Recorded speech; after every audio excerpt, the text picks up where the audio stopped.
Hello guys, welcome to my channel CBSE book store. आशा करता हूँ कि आप लोग बहुत बढ़िया होंगे और अच्छे से पढ़ रहे होंगे। तो चलिए शुरू करते हैं। एक बार जंगल में शेर ने एक फैक्ट्री डाली।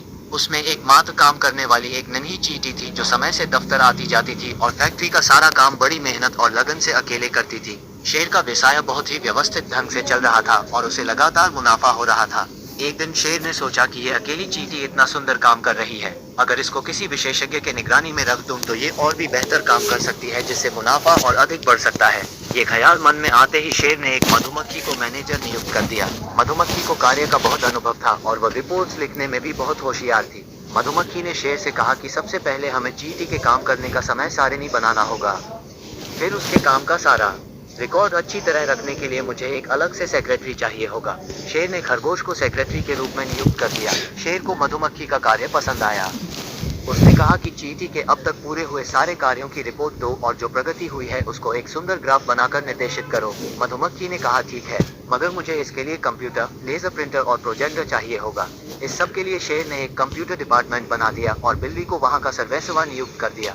अब चींटी अपना काम करने के बजाय सिर्फ कागजी रिपोर्ट बनाने में ध्यान देने लगी, जिससे उसका काम पिछड़ता गया और अंततः फैक्ट्री का प्रोडक्शन कम हो गया। शेर ने सोचा कि कंपनी में एक तकनीकी विशेषज्ञ रखा जाए जो मधुमक्खी की सलाहों पर अपनी राय दे सके।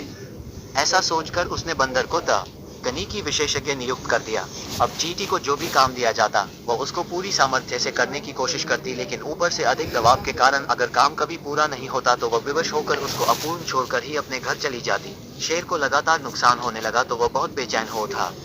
कोई उपाय न देख मजबूरी में उसने उल्लू को नुकसान का कारण पता लगाने के लिए ऑडिटर नियुक्त कर दिया। 3 महीने बाद उल्लू ने शेर को अपनी विस्तृत व बेहद गोपनीय रिपोर्ट सौंप दी, जिसमें उसने बताया कि फैक्ट्री में काम करने वालों की संख्या ज्यादा है और कंपनी के घाटे को कम करने के लिए कर्मचारियों की तुरंत छंटनी करनी होगी। अब आप बहुत गंभीरता से सोचिए, किसको निकाला जाएगा? जाहिर सी बात है, चींटी को ही निकाला जाएगा। शायद यही नियम और विचारधारा पूरी दुनिया के हर सेक्टर में ताबड़तोड़ चल रहा है। जो लोग पूरी मेहनत, ईमानदारी, निष्ठा व लगन से दिन रात कार्य कर रहे हैं, उन्हें मैनेजमेंट द्वारा बेवजह परेशान किया जा रहा है, लगातार सताया जा रहा है, मानसिक रूप से प्रताड़ित किया जा रहा है, उन्हें काम से जबरन निकाला जा रहा है। और जो लोग मेहनत से कोसों दूर हैं और सिर्फ मालिक या फिर मैनेजमेंट की चापलूसी कर रहे हैं, बड़े मजे में हैं और उनकी दिन रात तरक्की हो रही है। तुमने चुप रह के सितम और भी ढाया मुझ पर, तुमसे अच्छे हैं मेरे हाल पे हंसने वाले।